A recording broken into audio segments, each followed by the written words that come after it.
We're testing some new recording equipment today for those online and those here. So we'll look forward to your feedback on how well it works. Hopefully it works a little bit better than the more portable system we've had before. So just let us know how well it works today for us. The only just real announcement I want to get out there, this is week 4 of seminar. So as we're going through your responses to seminar, we see that some of you are just off a little bit. So some of you responded to week 2 last week for week 3. We anticipate some of you are planning to do week 3 for today, which is week 4. So just make sure you're kind of caught up and kind of keeping on track. And I think that's the only thing I have. Is there anything from Ipso? I don't see Sarah here. I think she wanted to say. I think they're introducing the nominees at the lunch. So at lunch, so afterwards, all the nominees for new offices will be introduced. Thank you for that, Tony. If there's nothing else, just turn the time over to our speaker, Dr. Gottfredson, a friend of our department and a graduate of our department. So we'll just turn the time over to him. If you'll join me in welcoming him to our seminar this afternoon, and we'll. I completed my PhD here at BYU in 1984, long before you all were around. And it's nice to be back here. I have sought throughout my professional career to somehow bring honor to BYU for the gift that it gave me, the start that I had, the remarkable people who helped me, particularly in this department. Grant Harrison, who was head of the department, was my mentor. He was the chair at the time. The only person that I think is still here is Richard Sudwicks. He was just a brand new young guy coming in. He helped me so much and lifted my confidence and assisted me. Just before I entered the program, President Kimball spoke here on campus, and he challenged us to find a profession that would help in taking the gospel to all the world. And I was prayerful about that, and I found myself focusing in, as I knew I was coming into this program, on learning in another realm, which was organizational learning in organizations. I somehow felt like that was where I needed to be. And so I was able to tailor my graduate work. I actually did a couple of courses at the University of San Francisco with Michael Scriven, so that I could learn how to evaluate performance and products and other things. What I've come to know is that there are 2 noble areas of instructional design. There's instructional design that's geared toward helping institutions, schools, teachers, students learn. And that is, I think, as noble an area of focus that there can be. But what I've learned is that organizational learning is a very different arena. And instructional design is different in that world. I was hired out of graduate school to work for Standard Oil of Ohio. We went to the Bay Area. My wife and I bought a home in the Pleasant Hill area. My office was downtown in San Francisco. It was glorious and wonderful. But my first few weeks there, I realized that I wasn't as prepared as I thought I was, that there wasn't enough time to do instructional design like I had been taught, that there was a tremendous pressure. And then I realized that it wasn't about knowledge, it was about performance. I had to answer this question. So to what end am I designing solutions for? And it became clear to me that the end was to enable effective performance on the job. It was a performance first mindset that I began to look at all that I had learned, at the research in cognitive and behavioral psychology. And also it led me to experiential research and experiential learning theory that became very helpful to me. And I began a journey of consolidating practices and becoming more rapid and agile in all of that. And the end result of these 38 years has been the development of an instructional design process that I'm going to introduce to you today in the context of something called workflow learning. Workflow learning is what organizations have been missing. And I'm going to take you through that just a little bit and help you understand what that is. So I'm going to talk about why organizations need to embrace workflow learning, what it is and what it isn't, and how do you learn in the workflow at the 5 moments of need. Have any of you ever heard of the 5 moments of need? You have, because you went to our website, didn't you? When I was about my 3rd week in my work, I realized that I had been prepared to design for the moment of learn new, when somebody needs to learn something new. But it also became clear to me that there was another world of learning more, and that world was different because people who were learning more had context. And so you don't have to build context. You can actually take advantage of context and help them make the cognitive leap into new ways of doing things in the learn new. And so the model for learn new was different than the model of than learning more. And then I discovered that there was this marvelous moment of learning need called the moment of apply. And if learners can't in an organization can't perform at the moment of apply, then everything that you've invested in the learn new and the learn more is moot. You know, if at the moment of apply, we can't make sure that people can perform. And then as I got into that moment of apply, I realized that there was a moment of change when skills and knowledge is deeply rooted, you know, automaticity, when it's deeply rooted and become automated. And then you want to change that performance or that knowledge piece that's deeply ingrained. That is one of the most challenging learning moments that there is.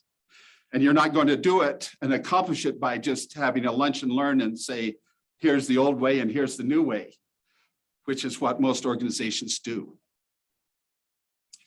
And then there was the moment of solve, which requires very different kinds of thinking and skills when things go wrong. And I had learned that those 5 moments, I had to design for all 5. That it wasn't just learning new, I had to design for learn more. I had to design for apply. I had to design for change. I had to design for solve. The 5 moments of learning need. And so my whole career has been developing an instructional design methodology that would accommodate those 5 moments across the entire learning journey, which learning is just part of that journey. I'll share more with you as we move along. Okay. I hope not to bore you. I hope to do something that's a little helpful.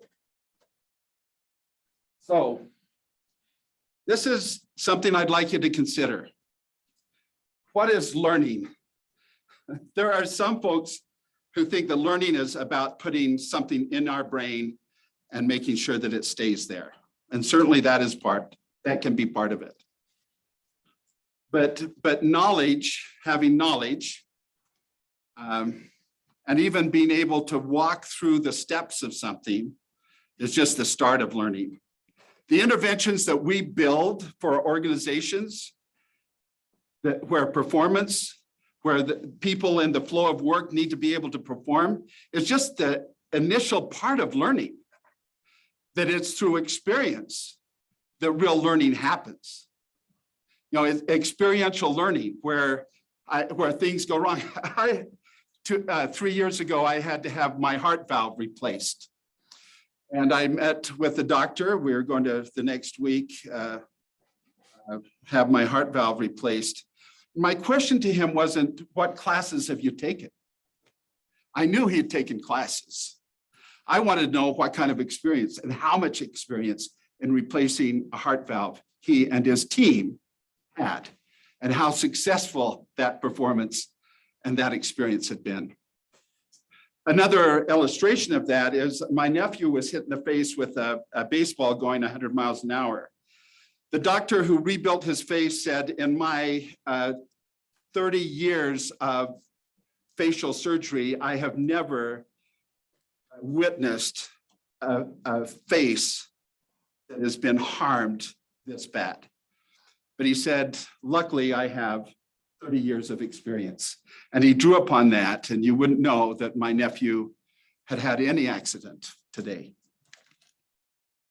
Experience. How many of you have been tracking experiential learning theory? You've been stepping into it. It's great stuff. It's all great stuff. What I'm wanting you to see is that I've been taking all of that I've learned, that I learned here in this rich, wonderful program. And I've been taking that and things that we continue to learn about learning and applying it to a performance-first mindset. So, where do you develop experience?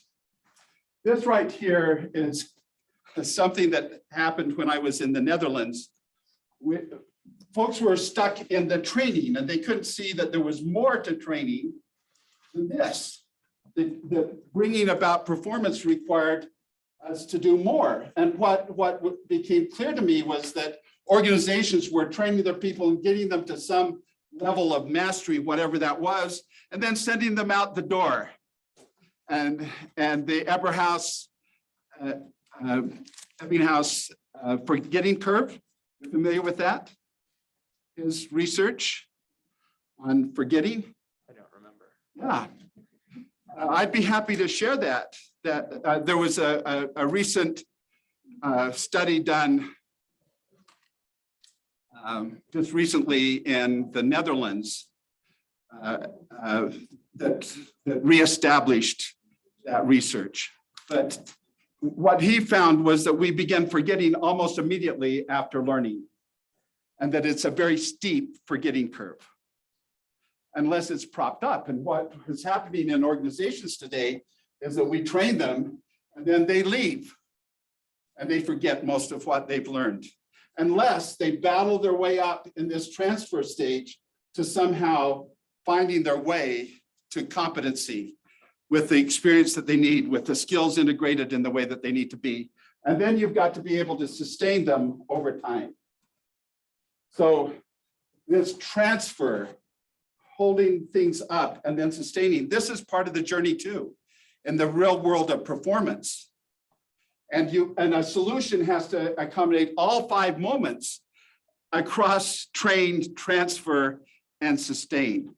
And so it requires the development of a learning system that is more comprehensive than what we often build for just this world here. Does that make sense? Okay. Thanks for that nod. I last year found a little study on the investment in staff training, and it showed how much time organizations, small, medium, and large, here in the United States actually devote to formal learning. It's not a lot. This is the number of hours there. So it looks kind of like this. Oops. So the blue is, this is all the time that an organization has its employees working. And the red are the moments of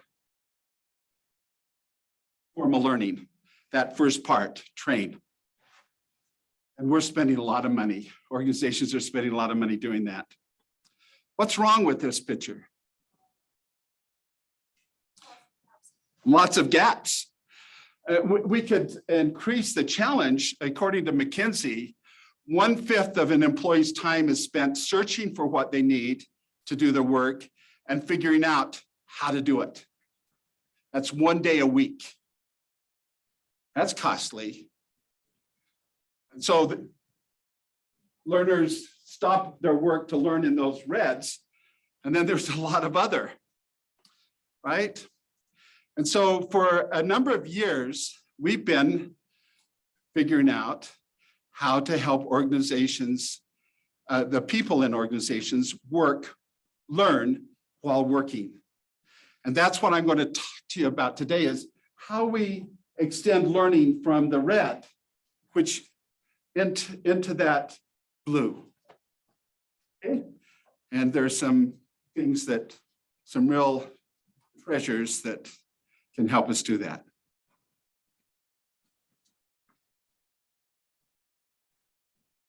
So I'm going to learning and development. Organizations today have learning and development teams. I was mentioning as we began that I'm doing some work. I'm in my second year of work with Facebook. They have their global learning organization has about 150 people in it, 50 of which are instructional designers. But then they have performance consultants. They have media developers. They have other players helping, in that whole, they have trainers, of course, but they train the trainer.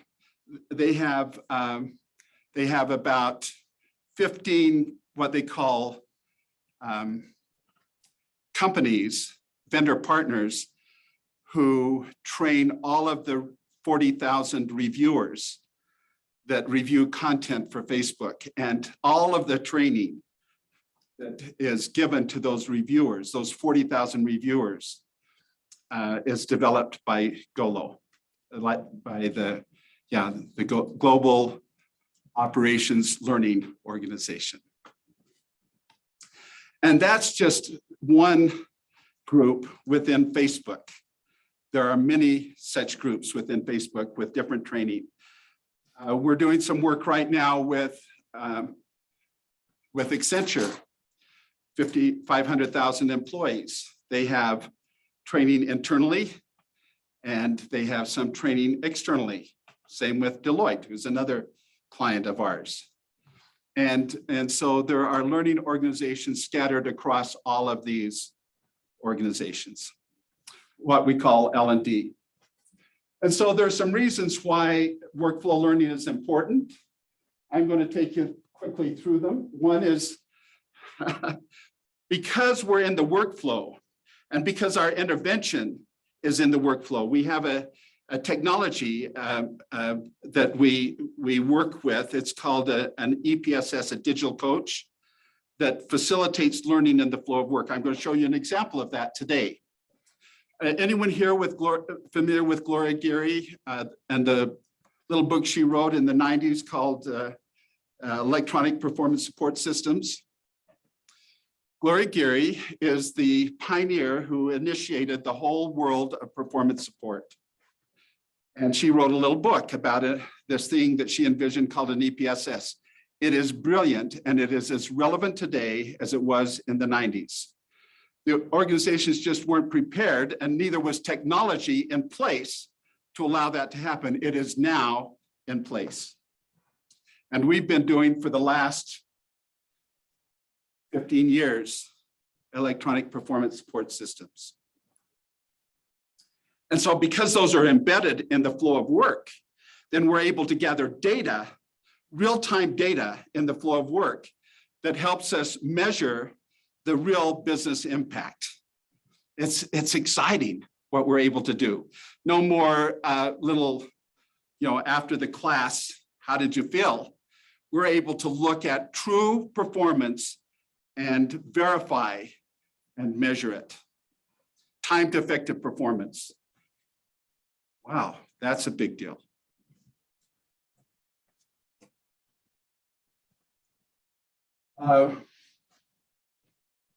Reason 2, only in the workflow can an organization become adaptive. The most important skill right now that an organization needs of its workflow is the skill of its workforce is the ability to adapt. The ability to adapt to change. COVID was a change that is transforming how learning goes on in organizations today. And so where do you practice learning how to adapt? Well, it's in the flow of work, because every time I do my job, it's a little bit different. That's how I gain experience. So how do I support somebody in that, developing that adaptive capacity?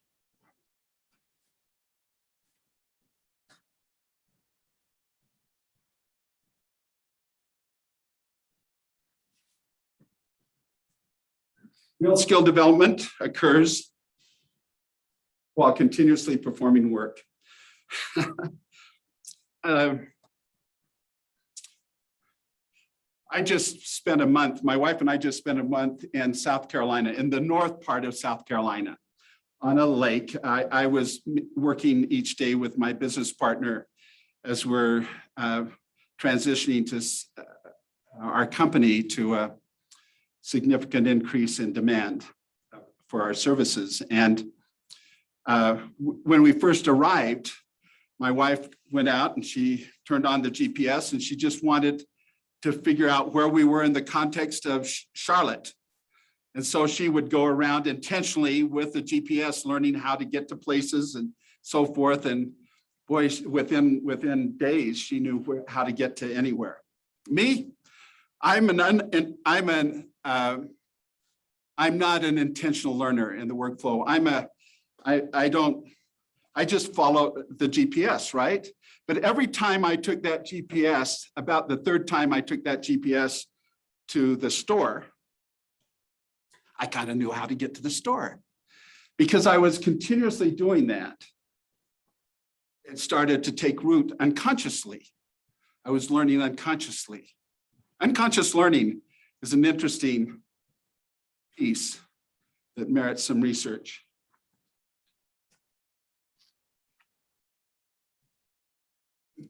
Well, I talked about this whole world of train, transfer, sustain, and the way in which we are able to actually change those curves is to bring in performance support infrastructure. Performance support is anything that we do to provide performers just what they need at the moment of need to be able to perform effectively on the job with knowledge. And so in that whole world of performance support, we have something called an EPSS. Let me show you an EPSS tied to, what did I do? Lose my glasses. What an EPSS is a technology that orchestrates all the resources that I need at my moment of need to help me do my work. And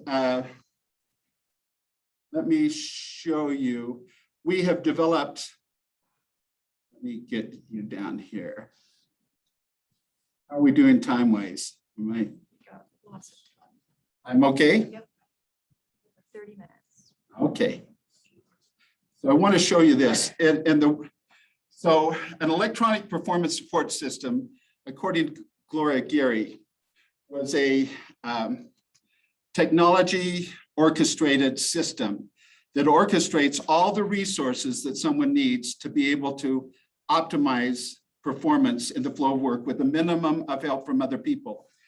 And in designing these, we developed what we call the performance support pyramid.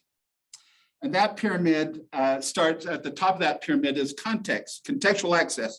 2 clicks, 10 seconds, you've got to be able to get to just what you need at the moment of need. 2 clicks, 10 seconds. And so we organize according to the flow of work. we have a process called rapid workflow analysis. It's job task analysis, just made more agile. And so it's a very rapid process where we map the workflow and then we create workflow maps. And so we use those maps to provide 2 clicks, 10 seconds to job task support at every job task that I have. So we go in and map that job, what it is that you need to do. We organize the training according to that job, and we organize the performance support according to that job. So they mirror each other. And so then we have all the guidance and integrate it. You can see down through that. So 2 clicks, 10 seconds, you land on a job task. If you click deeper, you can see the detailed steps of that task, or I can go to supporting knowledge to understand what I need to know as I perform that task, or I get to the reference resources, so forth. So let me show you what that looks like. Right here is the digital coach for our Enable instructional design methodology. If I click on that, you can see here, let me get this so you can see that.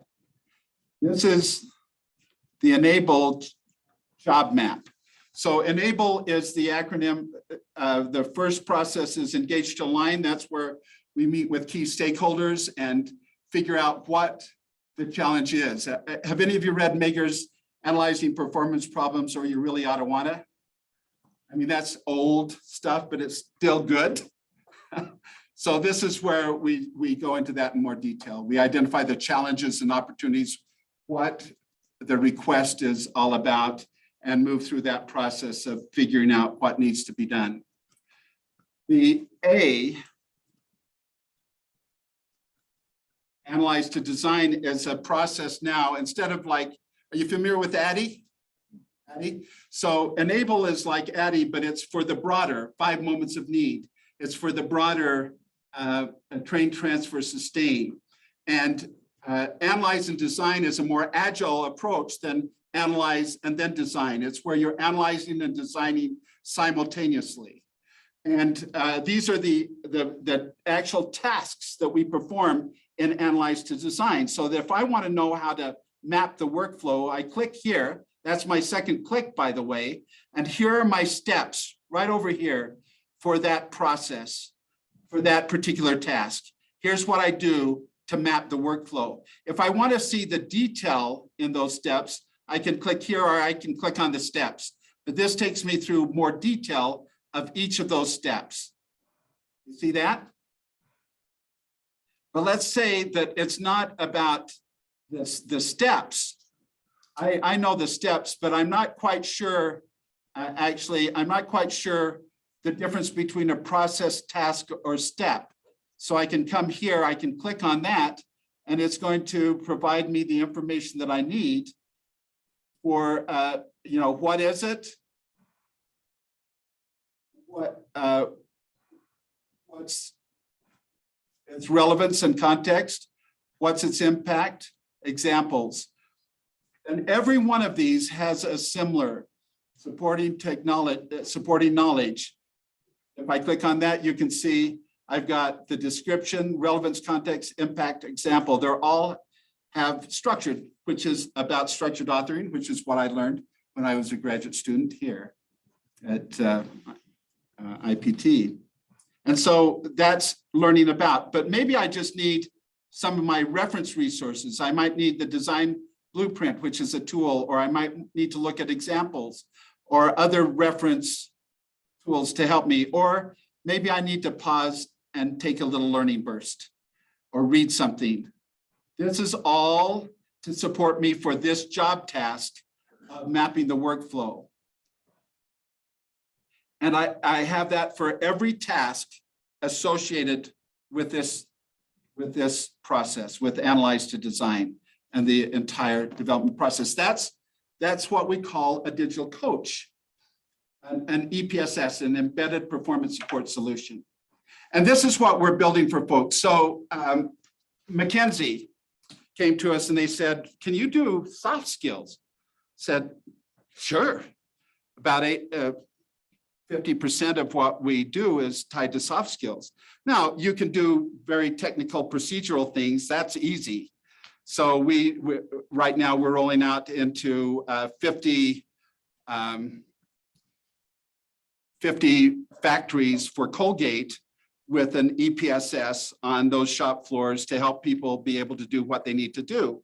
But this was McKinsey, and they had some soft skills. They had one instance where it took 18 months for people to become competent in their job. 18 months. They were leaving the company at about 20 months. Okay, so they had 2 months of really full productivity, full productive work. And so what we did was we created a digital coach, and we brought that into training. We were able to cut the time to productive performance from 18 months to 9, and then the second year down to 6 months. That was significant for them.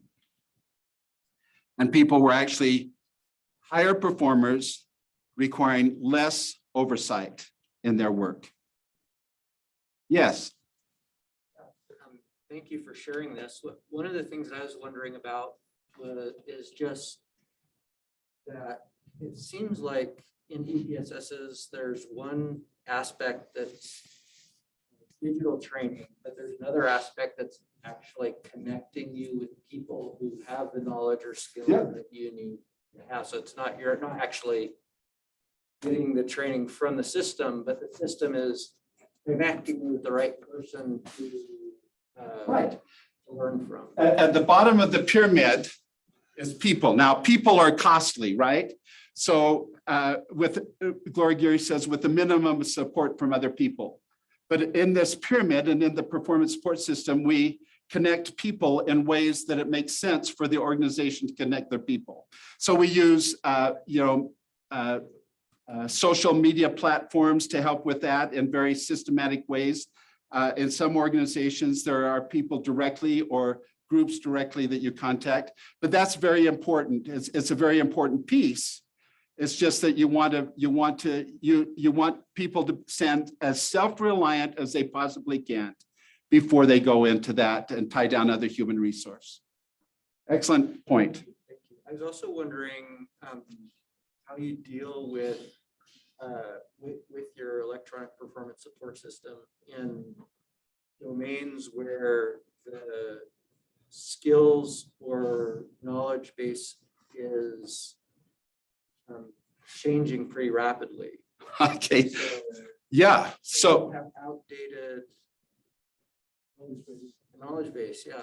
yeah. So right now, the main work that I'm doing at Facebook is we're implementing a learning content management system. One of the areas of specialization that I've made over these years is content, single source content publishing and how all of that works. So I've been guiding them the last 2 years fundamentally in implementing a content management system. There are content management practices that you can do even without that system. So the whole knowledge management and so forth is really powerful. But there are many things that you can do with structure and other ways. And even within our methodology, when you've divided the workflow into those job tasks, when there is a change to knowledge or even to the tasks, we can target them. We know we've got it all mapped. In our methodology, we create what we call a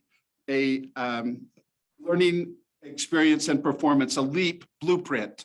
And we know where every knowledge piece is and where it's tied. We have that all mapped and every task and so forth. So when a change comes, we know, is there new knowledge or is there knowledge that's changed? Or are there steps that have changed, and where are those steps, and where are they, not just in the EPSS, but also in the learning solution outside of that EPSS. Maintenance is a big deal.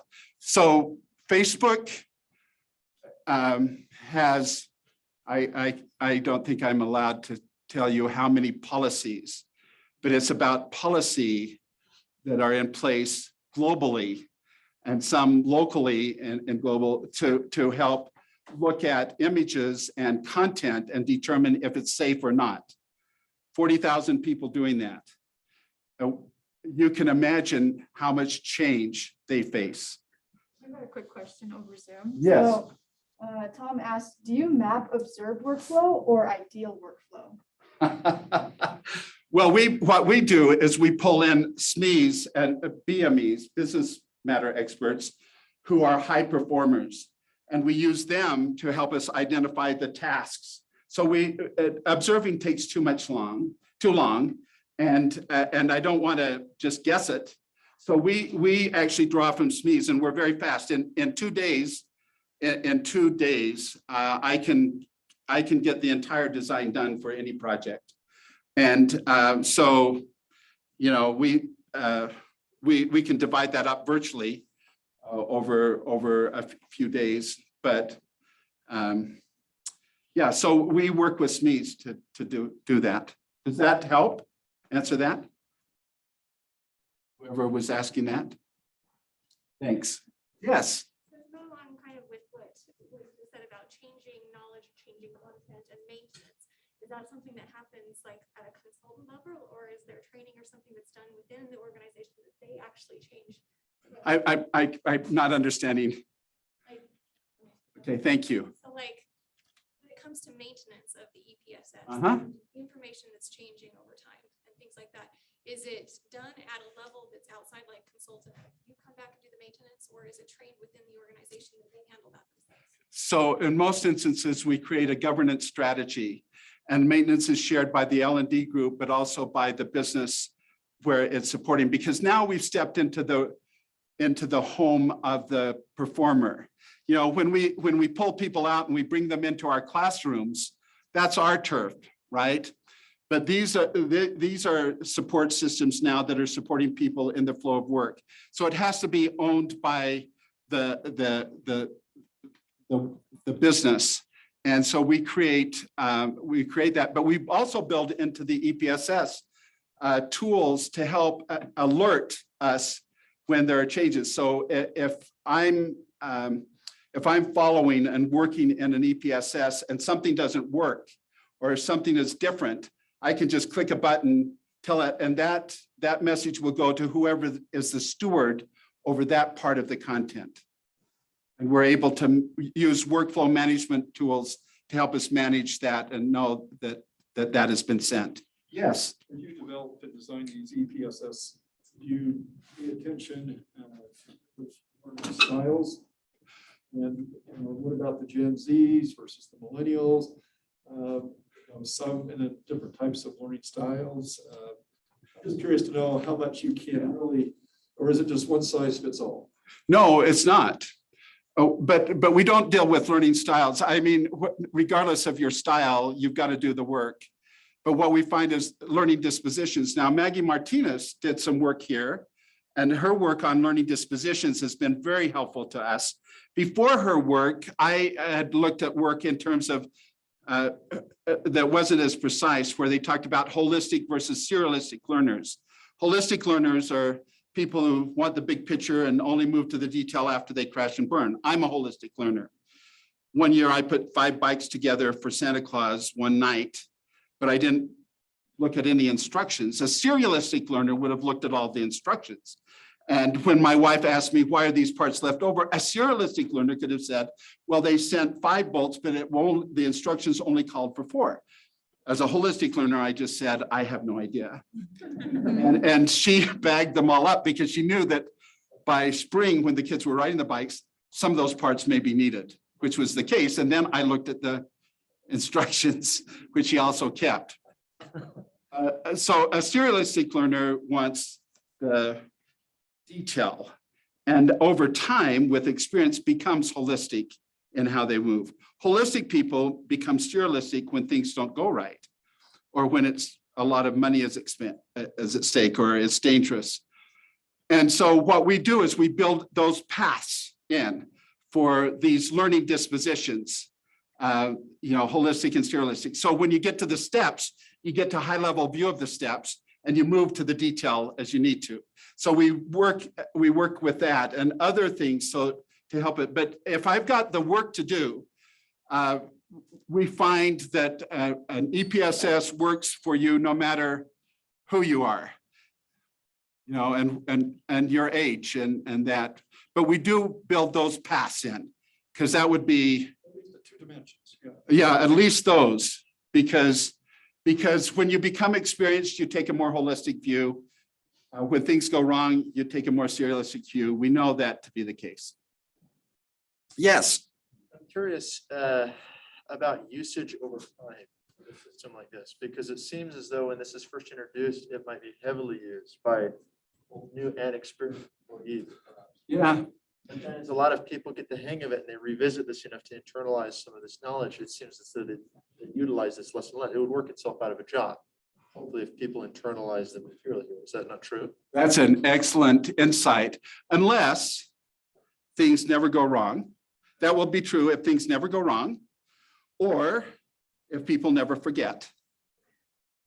You know, and then we also build things in that continuously create ongoing value, like lessons learned, frequently asked questions, other things. So it's continuously being revised. But if you look at the enable methodology, L stands for leverage, and that's where you leverage people, technology, and process to ensure that you're continuously optimizing the solution.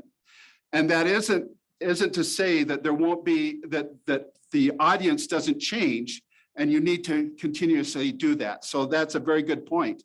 But we try to build into this value that is there all the time. So what our experience is, that we see an acceleration in usage.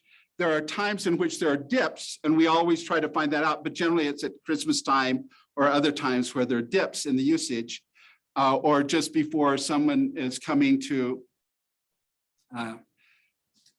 check to see if the organization is compliant. We see that happening as well. But an insightful question, yes. So do you have ways of tracking which pieces of knowledge or training within your EPSS are not being used? Absolutely. Cut those out, or? Yeah, so fundamental to an EPSS is tracking usage patterns, right?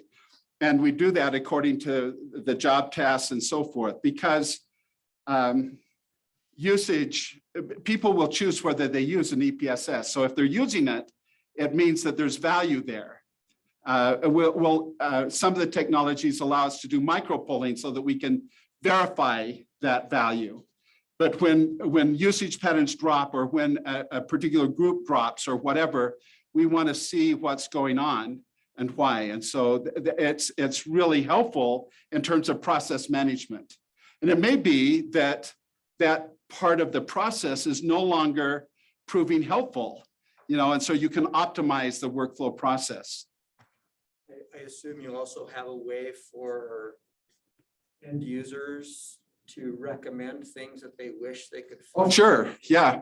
And actually to submit questions, to submit lessons learned, you know, so it's a way to control and manage user developed content. But does your company sell an EPSS, the generic EPSS product, or are you selling the process?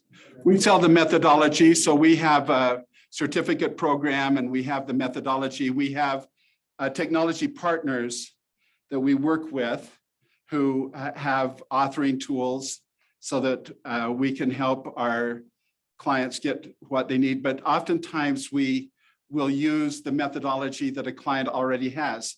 We just initiated a $17 million 5-year contract with NavAir, the Naval Air Force, and based upon the work that we did this past year. And we used Confluence, which was their social media platform, to build their digital coaches in. Now, they're facing the challenge of scaling, finally, and that may require us to bring in an actual technology that they can maintain better and build better. Sorry, you got 5 minutes. By the way. Okay, thank you. I want to show you one last thing in just a minute. So yes. That's a quick question. motor domains, but what about affective? Do you find that there's a need for that, and do you address that? Well, sure. So And how I was really influenced remarkably when I was in graduate school by some research on self-efficacy from Bandura at Stanford University. I haven't found that research has been challenged and overturned. And what we know is that when people perform successfully on the job, it has a huge affective. The sooner you get them performing, the more successful they are, the ability to do the things that they need to do, that brings affect in a very powerful way. I did a study with a good friend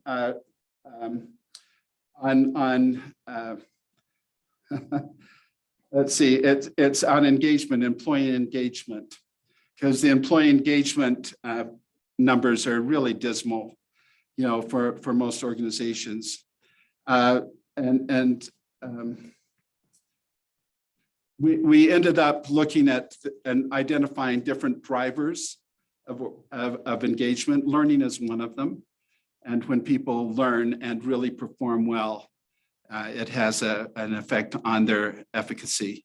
And you'll find that in the Bandura work out of Stanford. Yes. I can see the companies that you've mentioned working with throughout this presentation have all been very large. And I'm curious if those are your primary target. No. Or how small of an organization this finds a home in. Well, we have folks coming in from every size of organization, and we've created a workflow learning community of practice. We have about 4,000 people in it. And so from that, we had this wonderful person 8 years ago take the training. She was from a hospital. She's done 90 projects. We've kind of supported her in that. So, and it's just a single hospital. They've grown since. So obviously, we're a company, Apply Synergies. We formed Apply Synergies about 10 years ago, my business partner, Bob Mosher, and I, and we have large clients, but our methodology is made available to any organization. And we've tried to build the support so that they don't have to work with us if they don't need to. Thank you for that question too. Those are good questions. Let me show you one last thing. I want to share one story with you. Do I have 2 minutes? How many? Yep, 2 minutes. Okay. Let me find it. You've got the slide deck, so you can look at it another time. Oh, it's that I'm looking for it. It should be right here.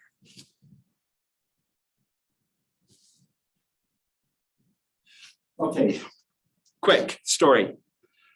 Many years ago, I was at Trafalgar Square, and just off of Trafalgar Square, there was a little bookstore, and I'm addicted to books. So I went in and I found these books, Learn in a Weekend, 100 pages on the average, Learn in a Weekend, self-instructional. I bought all 16 of the books. And on my flight home, I thought, I'm going to take up scuba diving. I'm from Utah here. Take up scuba diving, learn that in a weekend. Then my wife and I would go to Bora Bora. It'll be a great trip. And so I opened it up, and this word caught my eye. It was barotrauma. Anyone familiar with barotrauma? That's where next to, I wasn't either. Next to it, in parentheses, it said burst lungs. And at that moment in time, I thought, well, maybe I'm not going to learn this on my own. Maybe I want some help. And at that moment, I had a transformational moment as an instructional designer. Up until then, I had weighted and prioritized learning based upon frequency and complexity. But all of a sudden, the consequences of failure became something that was quite significant to me. As a matter of fact, I was able to look across there and see where the consequences of failure would require me to have help, where I need somebody who knows what they're doing to help and to mastery check me and so forth. So I developed this little tool right here. It's just an instrument for assessing the degree in which the impact of error, from to significant impact where there can be loss of life or other things, versus something where I can learn from failure. How many of you here have learned from failure, learned from a failure experience? Yeah, hopefully that hasn't been a catastrophic failure, because that's difficult to recover from. But things that aren't catastrophic, like my son last night putting a bumper back onto a vehicle and getting the screws in wrong, he learned, that there were multiple size screws. So we can learn from failure. So I use this as a first step in prioritizing learning. And if it's a 5, 6, or 7, I know I need a facilitator instructed learning, because an instructor can give feedback and can make sure. I need at least some way of mastery checking and giving feedback in a meaningful way. Now, if I can do that with technology, I can do it.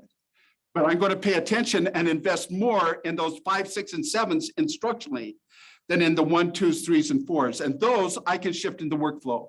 With a digital coach, those 1, 2s, and 3s, I can learn at the moment of need in the flow of work by doing it again and again and again.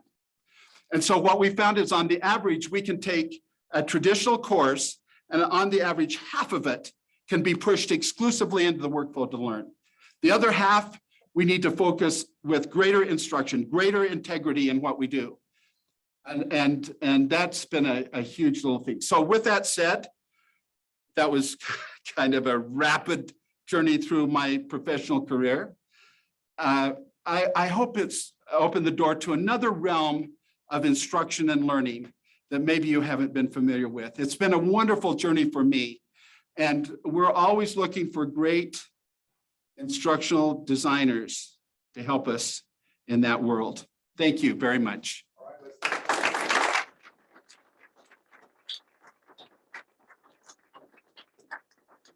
Insights, being with us.